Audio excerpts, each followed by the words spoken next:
इथे आपला हिंजवडी आणि तो सगळा आय टीचा परिसर आहे, त्यामध्ये खूप अडचणी सातत्याने होत होत्या. विशेषतः पहिला पाऊस पडला त्याच्यामध्ये खूप मोठ्या प्रमाणावर तिथल्या आमच्या सगळ्या सहकाऱ्यांना त्रास सहन करावा लागला. आणि ती बाब आमच्या राज्याचे मुख्यमंत्री देवेंद्रजी आणि आम्ही सगळ्यांनी फार गांभीर्यपूर्वक घेतली आणि त्याच्यातून ठरवलं की बाबा दर 8-10 दिवसाला तिथं चक्कर मारायची आणि सगळ्या अधिकाऱ्यांना विश्वासात घेऊन MIDC, PMRDA, MSCB, PWD, PMC, PCMC ज्या ज्या एजन्सीज तिथं काम करतात त्या सगळ्यांना विश्वासात घ्यायचं आणि ते अडचणी सोडवायच्या. त्याला सुरुवात चांगल्या पद्धतीनं झालेली आहे. आज तिथल्या काही लोकांनी समाधान व्यक्त केलं. मेट्रो आपले म्हणजे टाटा अशा सगळ्यांना विश्वासात घेऊन आम्ही पुढं चाललेलो आहे. काही ठिकाणी आम्हाला कठोर निर्णय घ्यावे लागतात, नाईलाज आहे. आम्हाला कुणाला नाराज करायचं नाही, परंतु रस्त्यांच्या ज्या रुंद्या आहेत त्या रुंद्या आम्ही काढणार. त्याच्यामध्ये आमचं पोलीस विभाग पण चांगल्या प्रकारचं सहकार्य करत आहे. आम्हाला कुणाला त्रास द्यायचा नाही, परंतु कायमचं त्या परिसरातलं वाहतुकीचं दुखणं, स्ट्रॉंग वॉटर जाण्याचं पाण्याचं अडचण, वेगवेगळे नाले ओढे अडवले गेले, त्याच्यावर कन्स्ट्रक्शन केलं गेलं, ते आम्हाला पाडावं लागतंय, काढावं लागतंय. आज तुम्ही पण पत्रकार मित्रांनी काही बाबतीमध्ये बघितलेलं असेल. होतंय काय, माझा थोडासा आवाज मोठा आहे, मी काही बघितलं काही बोललो की लगेच तुम्ही TV ला दाखवता अजित पवारने आमक्याला झापलं. मी काही झापायला आलो नाही. सगळ्यांच्याबद्दल आम्हाला आदर आहे. सगळेजण आम्हाला सहकार्य करतायत आणि सगळ्यांचा रिस्पेक्ट ठेवूनच आम्ही सगळे आमचे सगळे टॉपचे अधिकारी आणि त्यांच्या हाताखालचे सगळे सहकारी आणि आमचे लोकप्रतिनिधी शंकर मांडेकर असतील, अण्णा बनसोडे असतील, इतर सर्व सहकारी सगळे आम्हाला त्याच्यामध्ये मदत करतायत आणि ते काम आमचं चाललेलं आहे. आज पण पुढं 2051 पर्यंत या सगळ्या PMRD एरियामध्ये किती TMC पाणी हे पिण्याच्या करता लागणार आहे किंवा आपली पवना नदी असेल, आपली इंद्रायणी नदी असेल, आपली मुळा मोठा असेल, ह्याच्या संदर्भामध्ये जे प्रदूषण झालेलं आहे त्याच्यामध्ये काय आपलं केलं पाहिजे, त्याच्यात कसे प्रस्ताव करायचे, ह्याच्याबद्दल खूप साधक बाधक चर्चा झाली आणि कसं पुढं जायचं ते पण आम्ही ठरवलेलं आहे. पुढच्या आठवड्यात आम्ही ज्यावेळेस जाऊ त्यावेळेस अधिकाऱ्यांनीच मला सुचवलं की पुढं आपण चाकणचा परिसर घेऊ, कारण चाकणच्या परिसरामध्ये पण ट्रॅफिकचा खूप यक्ष प्रश्न निर्माण झालेला आहे. तोही सोडवण्याच्या करता आम्हाला नॅशनल हायवेची पण मदत लागणार आहे, त्याचेही अधिकारी असतात. या प्रकारे आमचं सर्वांचं काम चाललेलं आहे आणि एकंदरीत आज अनेक लोकांनी थोडासा पाऊस होता, परंतु आम्ही ज्यावेळेस पाणी करायचो त्यावेळेस पावसाने पण आम्हाला साथ दिली. 1-2 ठिकाणीच आम्हाला छत्र्या घ्याव्या लागल्या, नाहीतर व्यवस्थितपणे पाहता आलं. आणि याच्यातून कुठले कुठले ॲडिशनलचे रस्ते घेतले पाहिजेत, कसे घेतले पाहिजेत, तातडीने कुठले खड्डे बुजवले गेले पाहिजेत, लोकांना त्रास न होण्याच्या करता काय काळजी आपण घेतली पाहिजे, या सगळ्यांची अतिशय व्यवस्थितपणे चर्चा झाली. कासारसाईचे शिक्के जे पडलेले आहेत ते पण काढण्याचा निर्णय घेतला, कारण कासारसाईचा कॅनॉलच बंद झाला आहे. त्याच्यामुळे आमच्या शेतकऱ्यांच्या जमिनीवर शिक्के ठेवायचं काही कारण नाही.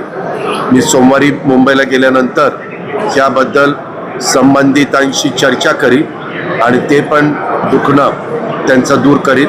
एक जरा आहे की सध्या काय झालंय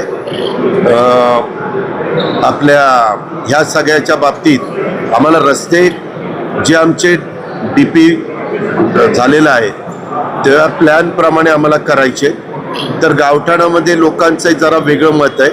मी त्यांना विनंती करतो की असं करू नका. आपल्याला सगळं चांगलं जर करायचं असेल, कायमचं हा प्रश्न सोडवायचा असेल तर थोडंसं आपण पण सगळ्यांनी सहकार्याची भूमिका घ्या.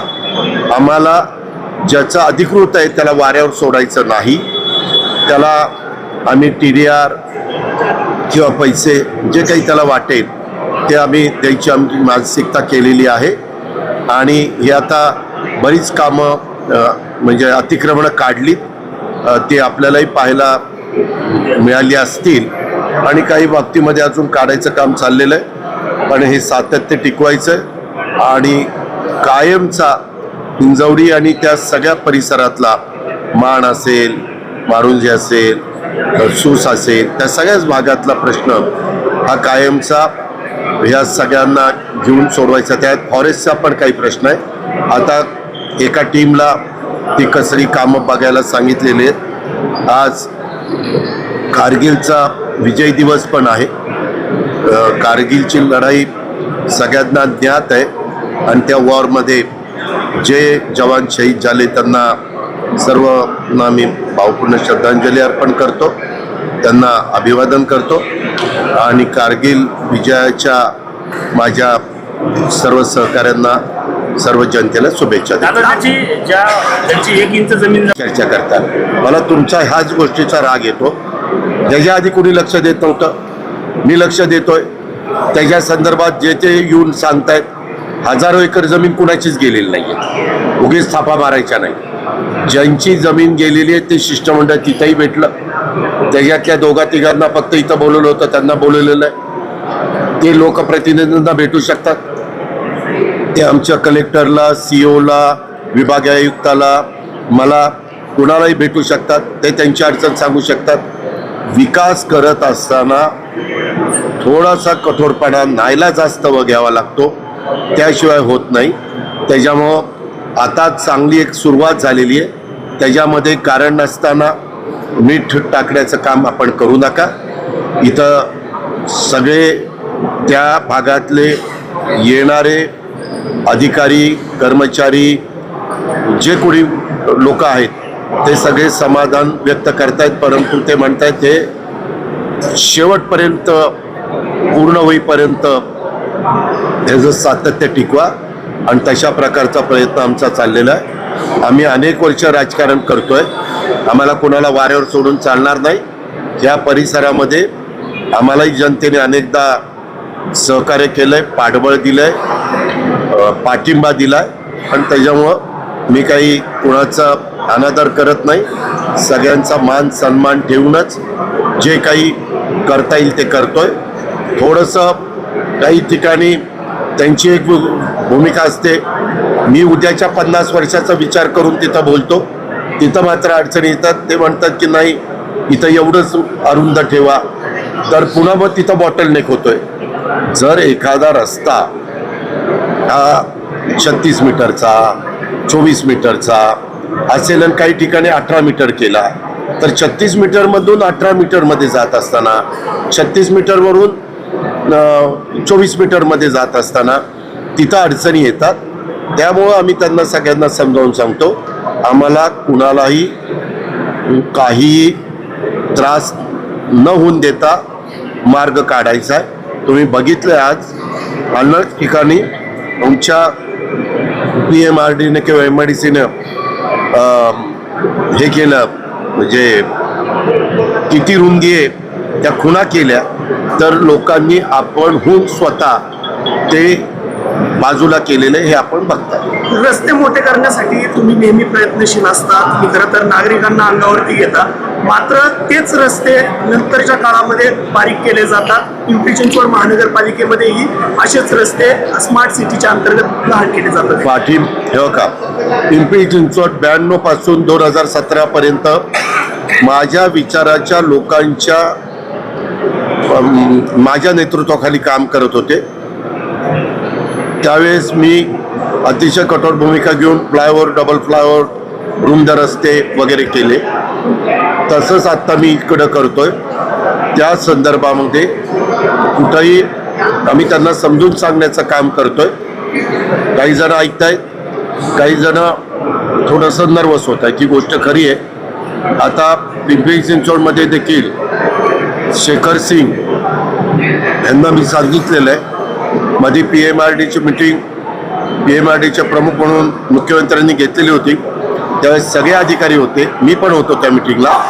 त्यावेळेस मुख्यमंत्र्यांनी पण सांगितलं, अजिबात कुठंही रस्ते अरुंद ठेवायचे नाही, रस्ते रुंद करायचे. थोडंसं कठोर भूमिका घ्यावी लागली तरी चालेल. आणि त्याच मताचा मी पण आहे. दादा डीपी नेमक्या आरक्षणात बदल केले जाणार आहेत तर रद्दची काही मागणी करतायत? त्या संदर्भामध्ये वेगवेगळे मतप्रवाह आहेत. शेवटी तो निर्णय देवेंद्रजी एकनाथराव शिंदेंच्याकडे युडी डिपार्टमेंट आहे, एकनाथरावजी आणि मी पालकमंत्री आहे.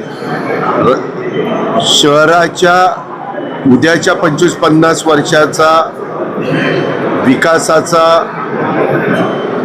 वेगाचा विचार करून आम्ही त्याच्यामध्ये पावलं उचलू. एकीकडे हिंजवडी आयटी पार्क होते, मात्र मान गावात अजूनही 8वी पर्यंत शिक्षण 9वी-10वीचे वर्ग हे करत नाहीये, त्यामुळे ते सगळ्या गावकऱ्यांचं म्हणणं आहे इकडे पण शिक्षण दिलं. आजच EMRDAचे आयुक्तांना सांगितलेलं आहे की तुमचे आरक्षण जिथं जिथं आहेत, जिथं शाळेची, कॉलेजची, भाजी मंडईची, स्मशानभूमीची, दफनभूमीची, ज्या सार्वजनिक बाबी आमच्या नागरिकांना लागत असतात ते त्या म्हणजे सीओकडे हँडओव्हर करा, म्हणजे जिल्हा परिषदेकडे. आणि सीओना पण सांगितलंय की तिथं अनेक ठिकाणी TP स्कीम होत आहेत, अनेक ठिकाणी डेव्हलपमेंट होती, अनेक ठिकाणी मोठ्या कंपन्या आहेत, तर तिथं जे काही बांधायचं आहे ते बांधण्याच्या करता आम्ही जिल्हा परिषद, ग्रामपंचायत, DPDC आणि हे सगळे तुमचे CSR असं मिळून आम्ही पुढं जायचं ठरवलेलं आहे. आयुक्तांनी सांगितलेलं आहे याचा दर 8 दिवसांनी आढावा घेत असतो. त्यांनी आज तर मला प्रत्येक दिवशी काय काय केलं तेही दाखवलेलं आहे.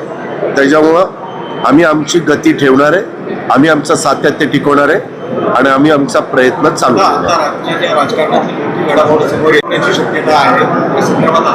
आपल्याला काय त्रास मग त्यांनी कुणीही मुख्यमंत्री असला, उद्या तू जरी मुख्यमंत्री झाला तरी आमचं काही काम निघालं तर आम्ही तुम्हाला भेटायला येणार. सत्तेवर कोण आहे आणि विरोधी पक्षात कोण आहे हे महाराष्ट्रात पद्धत नाहीये. आम्ही पण अनेकदा सत्तेवर होतो, अनेकदा विरोधी पक्षात होतो. जे कोणी प्रमुख असतात आणि सार्वजनिक एखादी बाब असेल आणि ती मुख्यमंत्र्यांच्या कानावर घालूनच त्याच्यातनं मार्ग निघणार असेल तर अनेक मान्यवर कुठल्याही राजकीय पक्षाचे असले तरी देखील मुख्यमंत्र्यांची भेट घेतात आणि मुख्यमंत्री त्याच्यामध्ये राज्याचं हित डोळ्यासमोर ठेवून सकारात्मक विचार डोळ्यासमोर ठेवून मार्ग काढतात. आता फडणवीसांच्या मंत्रिमंडळात 75% मंत्री युजलेस आणि दरोडेखोर आहेत असं संजय राऊतांनी विधान केले. कसं मी का एक मिनिट मी तुमच्याकडं तुम्ही बसवलं, मी बसलो, मग मी सकाळपासून काय केलं ते सांगितलं. आता काही लोकांचे वेगळे विचार असतात, कोण कसं असतं कोण कसं असतं हे तुम्ही मला विचारून माझाही वेळ घेऊ नका. पुन्हा हे असं म्हणले त्याच्यावर अजित पवार असं म्हणले. आता तुमचं म्हणणं काय? हे आम्हाला धंदे करायचे नाही, आम्हाला विकास करायचा. तुम्ही इथे सगळेजण हुशार लोक आहात, हुशार म्हणतो मी, की तुम्ही त्या डेव्हलपमेंटला जेवढं महत्त्व द्यायला पाहिजे ते देत नाही. कोण पहाटे 5ला उठून 6ला तिथं कामाला येतं. पण तुम्हाला असलं बोललं तर हा असं बोललाय तुम्हाला काय? मला काही मत व्यक्त करायचं नाही. प्रत्येकाला संविधानाने आपली आपली मतं मांडण्याचा अधिकार दिलेला आहे आणि काही गोष्टींना आम्हाला उत्तर पण द्यायचं नाही. No comments.